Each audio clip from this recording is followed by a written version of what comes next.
आप सभी विद्यार्थियों को मेरा नमस्कार। आज हम बीकॉम सेकेंड ईयर के पेपर फर्स्ट ईएफएम के वित्तीय विवरणों के आवश्यक गुण के बारे में अध्ययन करेंगे। तो सबसे पहले के वित्तीय विवरणों के आवश्यक गुण होते कौन कौन से। तो सबसे पहले होता है पूर्णता। दूसरा, कौन कौन से आवश्यक गुण वित्तीय विवरण में होते हैं वो है पूर्णता, प्रासंगिकता, बोधगम्यता, यथार्थता, तुलनात्मकता, शीघ्रता, विश्वसनीयता और विश्लेषणात्मकता। अब हम इनमें थोड़ा थोड़ा विस्तार से पढ़ते हैं वित्तीय विवरणों के आवश्यक गुण, जिसमें सबसे पहले पूर्णता, कंप्लीटनेस। इसमें देखो, वित्तीय विवरणों में दी गई सूचनाएं पूर्ण होनी चाहिए। अपूर्ण सूचना वाले वित्तीय विवरण अपने उद्देश्य की पूर्ति में असफल होते हैं, बिल्कुल। और सूचनाओं की पूर्णता के लिए आवश्यक तालिकाएं होनी चाहिए, विवेचनाएं होनी चाहिए, टिप्पणियां और स्पष्टीकरण अवश्य दिया जाना चाहिए। दूसरा, प्रासंगिकता, रिलेवेंस। जो भी वित्तीय विवरण बनाए जावे वे अपने उद्देश्यों के संदर्भ में भी आवश्यक सूचनाओं को प्रकट करने वाले होने चाहिए। कोई भी प्रासंगिक बातें छूटनी नहीं चाहिए। यदि वित्तीय विवरणों में उद्देश्यों के अनुसार सूचना नहीं होगी तो उनके आधार पर निकाले गए निष्कर्ष गलत होंगे। दूसरा, बोधगम्यता होनी चाहिए। वित्तीय विवरणों का प्रमुख उद्देश्य उपक्रम के साधनों एवं कार्यों के निष्पादन के संबंध में सूचनाएं उपलब्ध करवाना होता है। अतः इसमें दी जाने वाली सूचनाएं सरलता पूर्वक समझ में आने वाली होनी चाहिए। जो वित्तीय विवरणों में जो सूचना दी जाती है वो सरलता पूर्वक समझ में आने वाली होनी चाहिए। यथार्थता, एक्यूरेसी। वित्तीय विवरणों में दी गई सूचना से संस्था की प्रगति, वर्तमान स्थिति तथा भविष्य का यथार्थ या सच्चा ज्ञान होना चाहिए। असत्य सूचना देने पर कानूनी दायित्व भी उत्पन्न हो सकता है। पांचवा, तुलनात्मकता, कंपेरेबिलिटी। वित्तीय विवरण तैयार करने का एक उद्देश्य तुलना करना होता है। इसमें दी गई सूचना इस तरह की होनी चाहिए जिससे वर्तमान या चालू वर्ष की या गत वर्ष या उसके पूर्व वर्षों से तुलना की जा सके। तुलना के लिए आवश्यक सूचनाएं मुद्रा के रूप में अथवा किसी अन्य सामान माप जैसे किलो, लीटर, मीटर या घनमीटर में दी हुई होनी चाहिए। तो वित्तीय विवरण में शीघ्रता भी होनी चाहिए। वित्तीय विवरण वित्तीय अवधि की समाप्ति पर तुरंत उपलब्ध होने चाहिए। बहुत देरी से किए गए वित्तीय विवरण उद्देश्यहीन तथा उपयोगिता विहीन हो जाते हैं। तो वित्तीय विवरणों क्या होनी चाहिए, एक गुण उसका शीघ्रता। सातवां जो मैन है, विश्वसनीयता, रिलीवेबिलिटी। वित्तीय विवरणों में दी गई सूचनाएं यथार्थ होती है तो वित्तीय विवरण विश्वसनीय होते हैं। वित्तीय विवरण ही निर्णय के लिए प्रयोग किए जाने चाहिए। अर्थात विश्लेषणात्मक, एनालिटिकल। वित्तीय विवरण विश्लेषणात्मक होने चाहिए। वित्तीय विवरण किसी तथ्य को ही प्रकट करने वाले हो बल्कि उसके कारणों को व्यक्त करने वाले हो, न केवल उसके तथ्य को बल्कि उनके कारणों को भी प्रकट करने वाले होने चाहिए। अब आगे हम एक आदर्श वित्तीय विवरण की विशेषताओं के बारे में चर्चा करेंगे।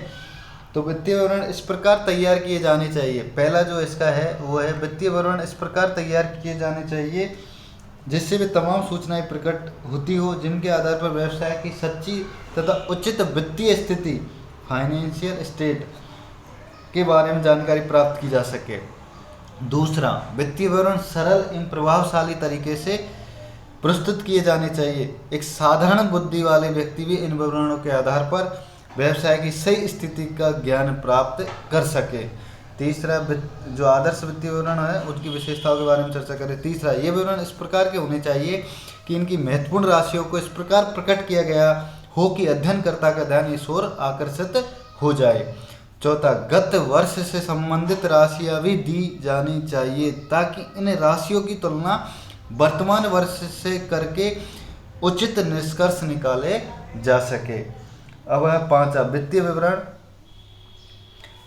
जहां तक संभव हो संक्षिप्त रूप से प्रदर्शित किए जाने चाहिए ताकि इनके अध्ययनकर्ताओं के इसके विशाल रूप को देखकर कठिनाई प्रतीत न हो।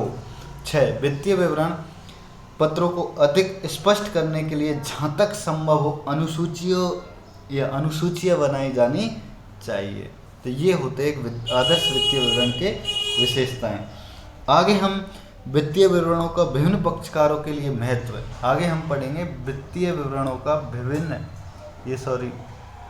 ये मिस्टेक हो गई, ये इसको टाइपिंग में इसको करो विभिन्न,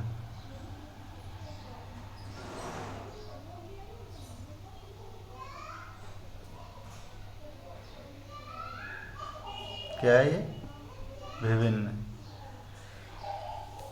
अब इसमें देखो सबसे पहले तो इसमें आता है विनियोक्ता या नियोक्ता फॉर इन्वेस्टर्स। अब इसके अंतर्गत भी दो होते हैं, एक अंशधारी होता है और एक ऋण पत्रधारी। अंशधारियों के लिए वित्तीय विवरण क्यों आवश्यक है? यदि विनियोक्ता अंशधारी है तो वे इन विवरणों की सहायता से ज्ञात करना चाहता है कि उनको विनियोजित पूंजी पर लाभांश किस दर से मिला है और भविष्य में इसके मिलते रहने की क्या संभावना है। नियोक्ता के अंदर अंशधारी तो लाभांश के लिए, और ऋण पत्रधारी उसका क्या है, यदि विनियोक्ता ऋण पत्रधारी है तो उनका हित कुछ सीमित होता है। वे वित्तीय विवरण के आधार पर यह जानना चाहते हैं कि उनके ऋणों पर ब्याज का भुगतान कंपनी बराबर करती रहेगी या शोधन तिथि आने पर ऋण पत्रों का भुगतान पूर्ण रूप से कर सकेगी। दूसरा, प्रबंध के लिए फॉर मैनेजमेंट, कंपनी के प्रबंधकों का कर्तव्य कंपनी को सुचारू रूप से चलाना और भविष्य के लिए योजनाएं बनाना। तीसरा है बैंकों के लिए, वित्तीय विवरणों का महत्व बैंकिंग कंपनी तथा अन्य वित्तीय कंपनियों के लिए भी होता है। कंपनियों को ऋण देते समय बैंक यह विश्वास प्राप्त करना चाहता है कि कंपनी को दिए गए ऋण पूर्ण रूप से भुगतान तिथि पर प्राप्त हो जाएंगे। व्यापारिक लेनदारों के लिए फॉर ट्रेड क्रेडिटर्स, व्यापारिक लेनदार तथा ऋणदाताओं के लिए भी वित्तीय लेखे महत्वपूर्ण होते हैं। व्यापारिक ऋण से तात्पर्य एक व्यापारी द्वारा दूसरे व्यापारी को उधार माल के क्रय में स्थगित भुगतान की सुविधा प्रदान करना होता है। छठा, आयकर अधिकारी के लिए, किसके लिए? आयकर अधिकारी के लिए। आयकर अधिकारी कर योग्य आय की गणना वित्तीय खातों के आधार पर ही करते, इसलिए आयकर अधिकारी के दृष्टिकोण से भी इन विवरणों का अपना एक विशेष महत्व होता है। सातवां, व्यापार परिषदों के लिए, सामान्यतः एक उद्योग विशेष के लिए अथवा अनेक उद्योगों के लिए उद्योगों के मालिकों द्वारा अपने सामूहिक हितों की रक्षा के लिए एक व्यापार परिषद गठित की जाती है।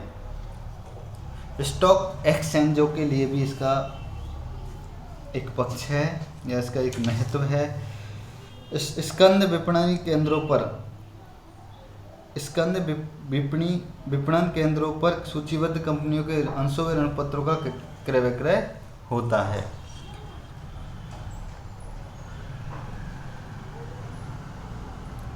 नौवां, श्रमिकों एवं अन्य कर्मचारियों के लिए, कंपनी के श्रमिक एवं अन्य कर्मचारियों का हित कंपनी की प्रगति में अधिक होता है, इसलिए वित्तीय विवरणों का भी कम श्रमिकों एवं अन्य कर्मचारियों के लिए अधिक महत्व है। इस प्रकार हमने आज वित्तीय विवरणों के आवश्यक गुण, एक आदर्श वित्तीय विवरण की विशेषताएं एवं वित्तीय विवरणों के विभिन्न पक्षकारों के लिए महत्व के बारे में अध्ययन किया। आगे हम इससे वित्तीय विवरण की सीमाओं,